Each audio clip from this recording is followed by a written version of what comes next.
L'islam est à nouveau en hausse en Espagne et l'Occident sombre dans une crise qu'il aurait dû voir venir. Permettez-moi de vous ramener à un vendredi après-midi tranquille du début du mois de mars de cette année, lorsque quelque chose d'anodin s'est produit dans le grand schéma des choses, du moins c'est ce qui semblait. Au cœur de Madrid, le centre culturel islamique d'Espagne, un complexe élégant et moderne financé en partie par l'Arabie Saoudite et les Émirats Arabes Unis, a accueilli une conférence intitulée « L'avenir de l'islam dans l'intégration, l'identité et la voie à suivre ».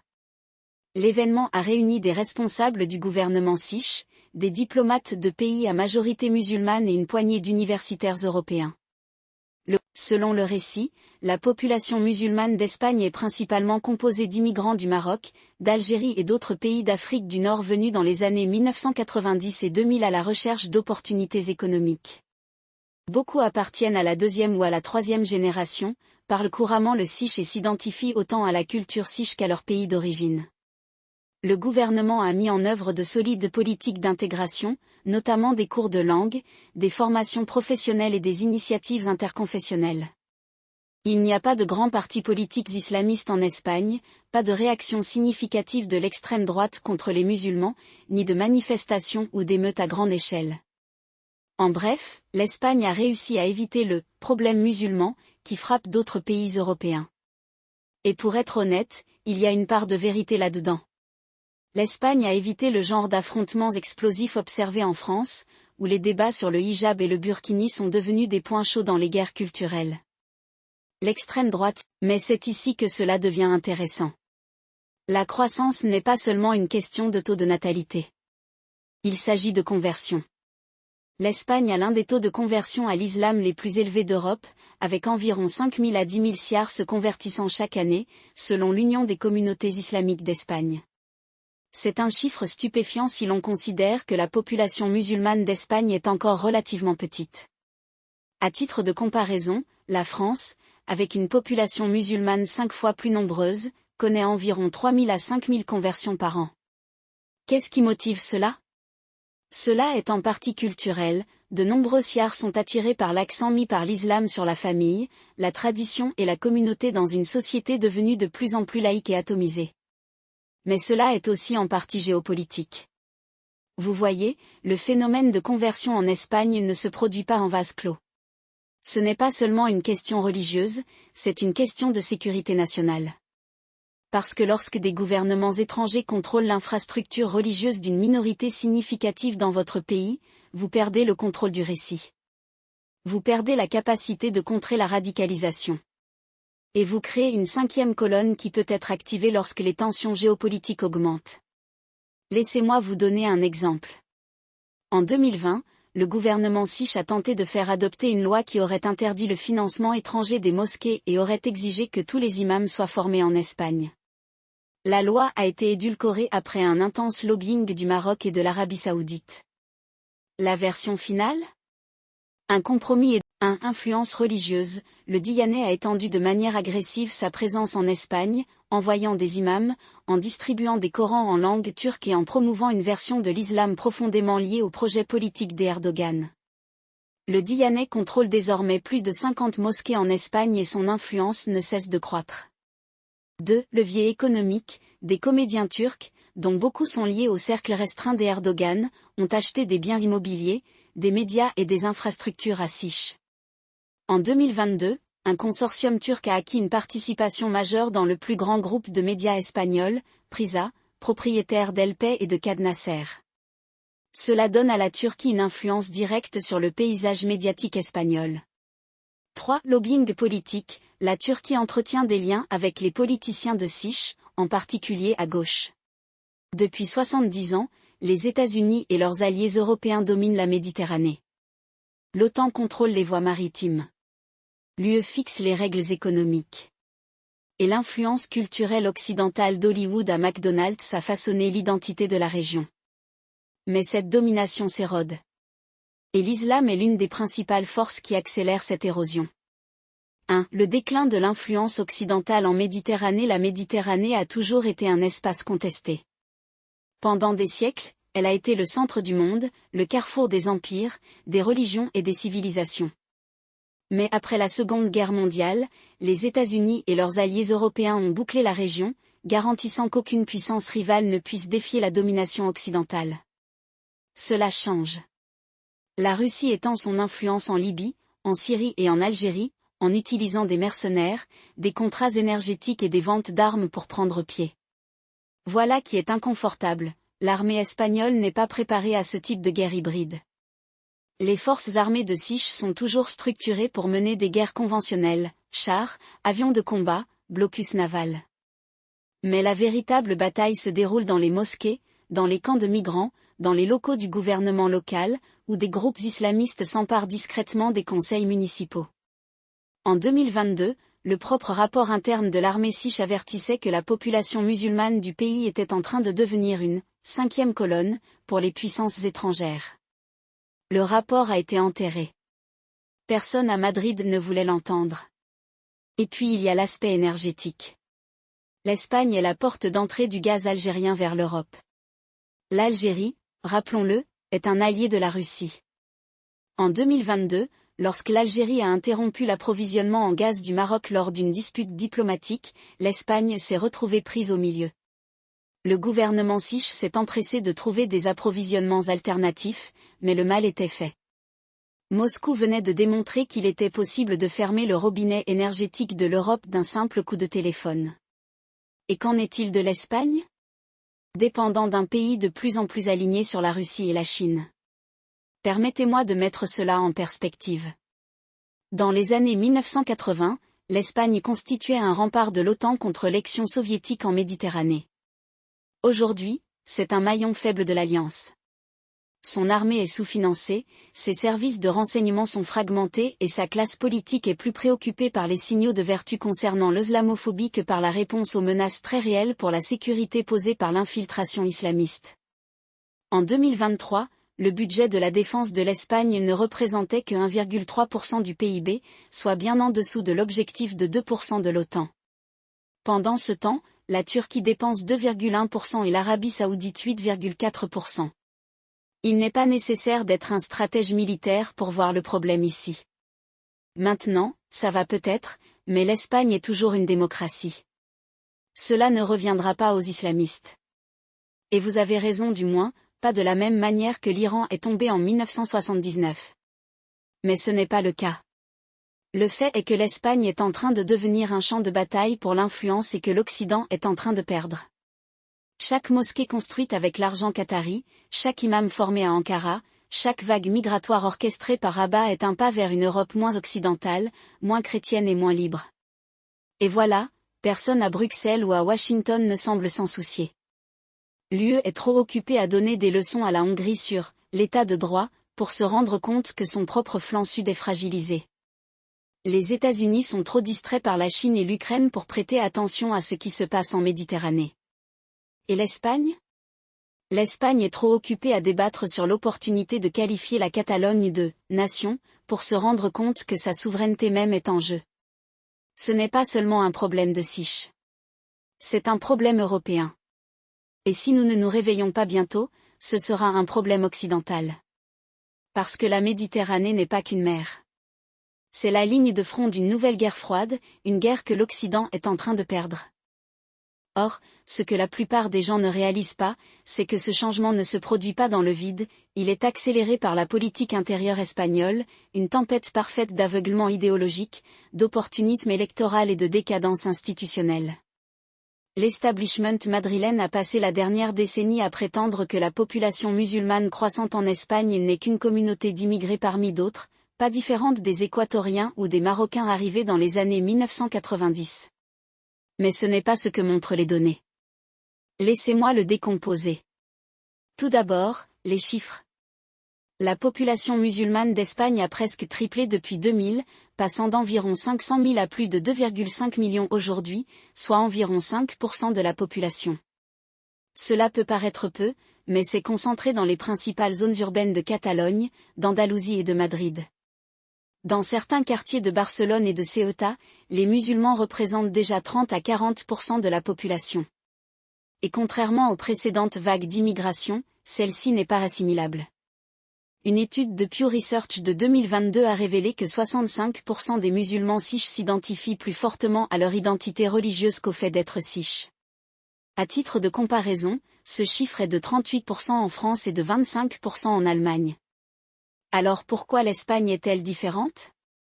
Parce que la classe politique espagnole a passé les 20 dernières années à se dire et à dire au public que le multiculturalisme est un bien absolu, que l'intégration est automatique et que tout scepticisme n'est qu'un racisme déguisé. Prenons le cas du référendum sur l'indépendance catalane de 2017. Le mouvement séparatiste était, à la base, une rébellion contre l'autorité centralisatrice de Madrid. Mais qu'a fait le gouvernement catalan dans les années qui ont précédé la crise ? Il courtise activement les électeurs musulmans, leur promettant tout, des repas scolaires halal au financement public des mosquées. Le résultat ? Lors du référendum de 2017, le taux de participation dans les quartiers à forte majorité musulmane de Barcelone était supérieur à 70%, avec près de 90% des votants en faveur de l'indépendance. Ce n'est pas une coïncidence. C'est un modèle.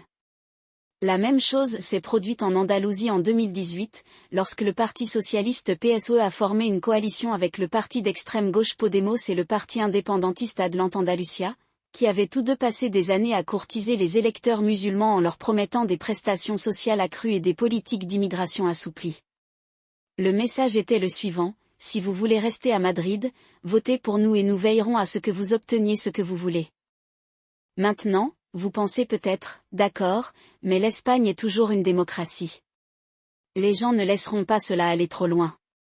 Et vous auriez raison si les gens avaient réellement le choix. Mais ce n'est pas le cas. Le système politique siche est ce que j'appelle une démocratie gérée, une démocratie dans laquelle les partis de l'establishment, les médias et le pouvoir judiciaire travaillent ensemble pour garantir que certains résultats ne soient pas négociés. Laissez-moi vous donner un exemple. En 2021, le parti d'extrême droite Vox a proposé un projet de loi visant à interdire le financement étranger des mosquées et des centres culturels islamiques. La réponse des grands partis ? Outrage. Le PSOE l'a qualifié de xénophobe, Podemos a accusé Vox de fascisme, et le conservateur PP, soi-disant le parti de la loi et de l'ordre, a pris ses distances avec la proposition, la qualifiant d'inutile. Le projet de loi n'a même jamais été voté. Et ce n'est pas un incident isolé. Chaque fois qu'un homme politique ou un journaliste s'inquiète de l'influence islamiste, le même scénario est constitué d'accusations d'islamophobie, d'exigences d'excuses, si tout le reste échoue, de poursuites judiciaires. En 2020, un juge de Siche a statué que critiquer l'islam d'une manière qui offense les sentiments religieux pouvait être considéré comme un crime de haine. Ce n'est pas la démocratie. C'est un effet paralysant. La classe politique espagnole non seulement ne parvient pas à résoudre ce problème, mais elle le favorise activement. Et la raison, ce sont les calculs électoraux. Le vote musulman devient un bloc décisif dans des régions clés, et aucun parti ne veut être celui qui l'aliène. Le PSOE, en particulier, a fait le pari calculé de déborder la droite en se positionnant comme le parti de la tolérance et de la diversité. Peu importe que cette tolérance s'étende souvent au fait de fermer les yeux sur les prédicateurs radicaux, sur la violence basée sur l'honneur ou sur la lente progression des systèmes juridiques parallèles inspirés de la charia dans certains quartiers. En 2022, le gouvernement Siche a discrètement abandonné un projet de surveillance des mosquées radicales sous la pression de groupes de défense musulmans. La même année, il a accéléré l'obtention de la citoyenneté pour près de 200 000 immigrants marocains, dont beaucoup étaient arrivés illégalement, dans le cadre d'un programme humanitaire. Le message aux électeurs ? Nous ne nous soucions pas de vos préoccupations. Nous nous soucions de vos votes. Mais il n'y a pas que la gauche. Le PP conservateur, qui devrait être le contrepoids naturel à cette tendance, s'est montré tout aussi coupable d'apaisement. En 2019, le maire PP de Badalona, une ville proche de Barcelone avec une importante population musulmane, a été filmé en train de dire à un groupe d'imams qu'ils protégeraient leur communauté des attaques islamophobes. Lorsque l'enregistrement a fuité, il ne s'est pas excusé. Il a doublé. Et ce n'est pas une exception. En 2023, le gouvernement de Valence, contrôlé par le PP, a signé un accord de coopération avec la Commission islamique d'Espagne, la même organisation qui a des liens avec les frères musulmans et qui a été accusée de blanchir les prédicateurs extrémistes. Pourquoi ? Parce que le PP, comme le PSOE, est terrifié à l'idée d'être qualifié des « intolérants ». Ainsi, au lieu de défendre les valeurs de Sich, cela revient à prétendre que l'influence islamiste est un mythe et que quiconque dit le contraire est un bigot. Laissez-moi vous expliquer pourquoi c'est important. L'Espagne n'est pas qu'un autre pays européen. C'est la porte d'entrée vers l'Europe. C'est le pays qui, pendant des siècles, a été la ligne de front de la lutte entre la chrétienté et le monde islamique. La Reconquista n'était pas seulement une note historique, c'était un moment déterminant de l'identité européenne. Et aujourd'hui, cette identité est érodée, non pas par une invasion étrangère, mais par une combinaison de changements démographiques, de lâcheté politique et de corruption pure et simple. La question jusqu'où cela ira-t-il ? Voici ma projection. Au cours de la prochaine décennie, nous allons voir 3 scénarios possibles se jouer en Espagne. Le premier est ce que j'appelle le modèle belge, une dérive lente et régulière vers une société de facto à 2 vitesses, dans laquelle les musulmans vivent dans des communautés parallèles avec leurs propres écoles, leurs propres tribunaux et leurs propres blocs de pouvoir politique. Nous le constatons déjà dans des endroits comme Molenbeek à Bruxelles, où les politiciens locaux ont effectivement cédé le contrôle aux réseaux islamistes.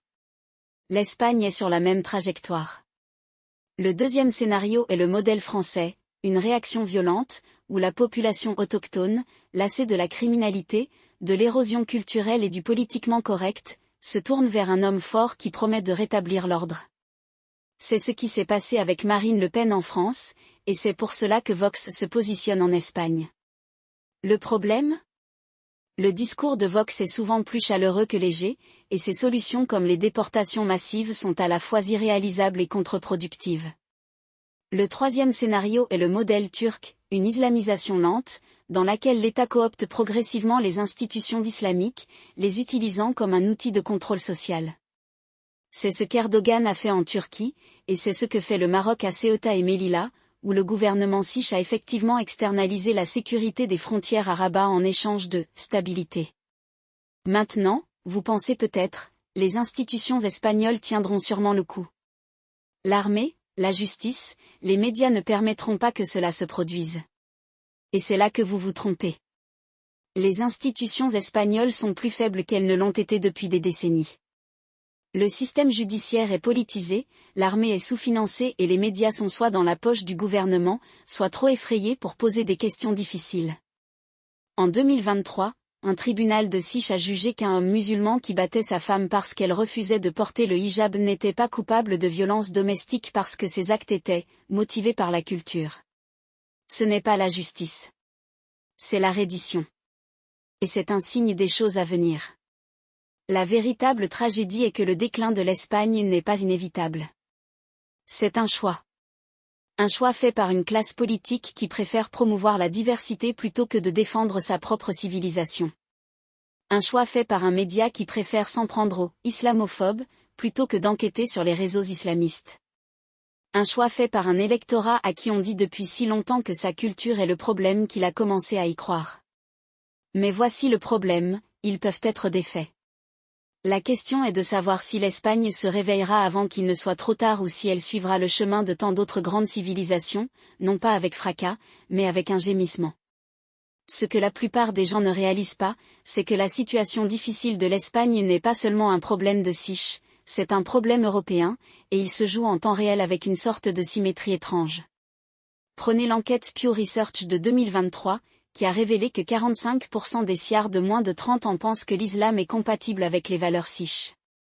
Il ne s'agit pas seulement d'un fossé générationnel, c'est une fracture culturelle.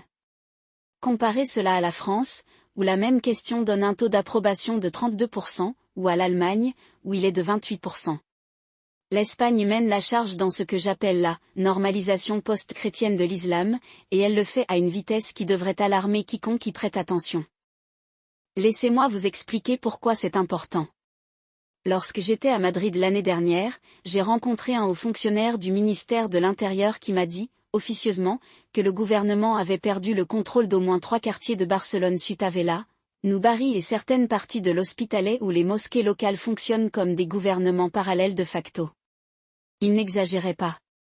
En 2022, la police catalane a perquisitionné une mosquée à Badalona et a trouvé une cache de documents détaillant un système de protection sociale fantôme, complété par la collecte de la Zaka, des tribunaux de règlement des litiges et même une taxe islamique, rudimentaire sur les entreprises locales. L'imam de la mosquée, un ressortissant marocain ayant des liens avec les frères musulmans, a été expulsé, mais pas avant que le mal ne soit fait. Les résidents non musulmans du quartier avaient déjà commencé à s'auto-ségréger, retirant leurs enfants des écoles locales et évitant certaines rues la nuit tombée. Voilà un inconfortable, l'establishment espagnol ne se contente pas de tolérer cela, dans de nombreux cas, cela le permet. Prenons l'exemple du Forum, Alliance des civilisations, 2021, une initiative soutenue par l'ONU et cofondée par l'ancien Premier ministre Sich, José Luis Rodríguez Zapatero. L'objectif déclaré du forum est de promouvoir le dialogue entre l'Occident et le monde islamique, mais en pratique, il est devenu une plateforme d'apologie islamiste. En 2022, le forum a accueilli un El mettant en vedette Tariq Ramadan, l'universitaire suisse-égyptien accusé de viol par plusieurs femmes et dont le grand-père a fondé les Frères musulmans. Lorsque les journalistes de Sich ont demandé pourquoi un homme au parcours aussi controversé avait obtenu une tribune, la réponse des organisateurs du forum a été « Nous croyons aux secondes chances ». Ce n'est pas de la diplomatie, c'est une capitulation. Et pourtant, l'aspect le plus dangereux du changement de cap en Espagne, ce ne sont pas les islamistes, c'est le silence des soi-disant modérés. J'ai parlé à des imams de Grenade et de Cordoue qui sont véritablement engagés en faveur de l'intégration, qui prêchent en Sich et encouragent leurs fidèles à voter, à servir dans l'armée et à participer à la vie civique. Mais ils sont étouffés par les voix les plus fortes dans la salle, celles financées par l'argent du Golfe, celles qui voient l'Espagne non pas comme un foyer mais comme un champ de bataille. En 2020, un rapport de l'agence de renseignement Sich, CNI, a révélé qu'au moins 20% des mosquées du pays recevaient des financements étrangers, principalement du Qatar et de l'Arabie Saoudite. Le rapport a été enterré. Pourquoi ? Car le reconnaître reviendrait à admettre que l'expérience multiculturelle espagnole a été détournée par des forces qui ne partagent pas ses valeurs. Alors quelles sont les alternatives ? Soyons réalistes, il n'y a pas de solution facile, mais il y en a de meilleures que ce que fait actuellement l'Espagne. La première étape consiste à cesser de prétendre qu'il s'agit simplement de tolérance. La tolérance est une voie à double sens, et à l'heure actuelle, l'Espagne est la seule à conduire. Le gouvernement doit appliquer ses propres lois, à commencer par la loi sur la citoyenneté et l'intégration, de 2015, qui oblige les immigrants à apprendre le Sich et à respecter la Constitution. C'est une bonne loi.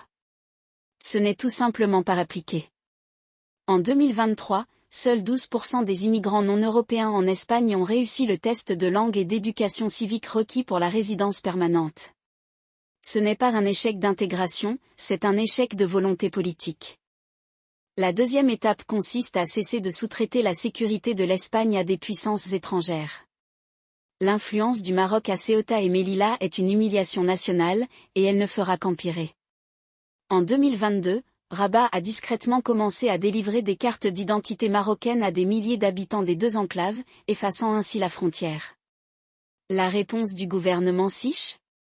Silence. Ce n'est pas de la diplomatie, c'est l'abandon. Si l'Espagne veut maintenir sa souveraineté, elle doit commencer à agir comme elle. Cela signifie investir dans la sécurité des frontières, réprimer l'immigration clandestine et oui expulser ceux qui refusent de s'assimiler. Ce n'est pas xénophobe, c'est du bon sens. La troisième étape consiste à se réapproprier le récit culturel espagnol. Pendant trop longtemps, la gauche a présenté l'identité Sich comme quelque chose dont il faut avoir honte, une relique du franquisme, du colonialisme, de l'oppression. Mais l'histoire de l'Espagne est bien plus que cela.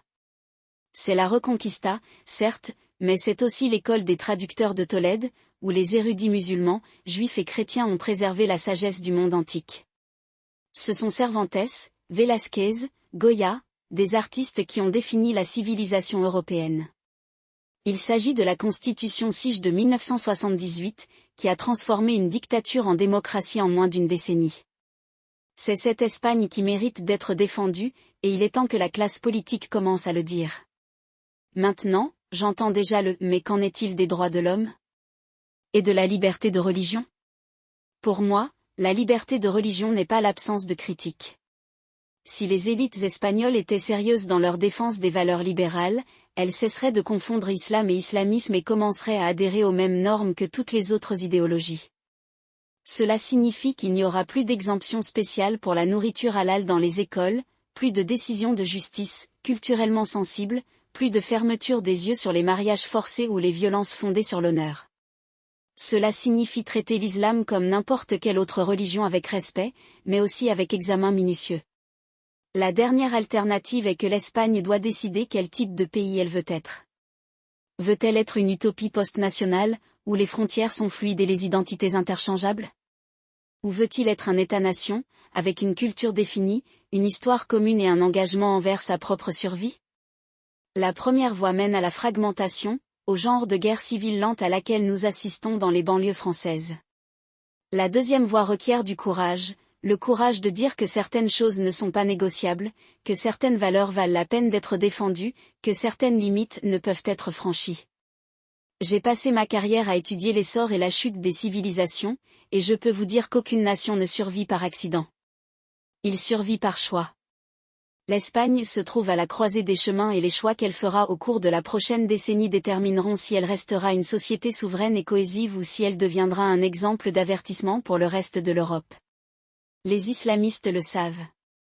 Les Marocains le savent. La question est de savoir si les dirigeants espagnols le font. Quant à moi, je ne suis pas optimiste, mais je ne suis pas sans espoir.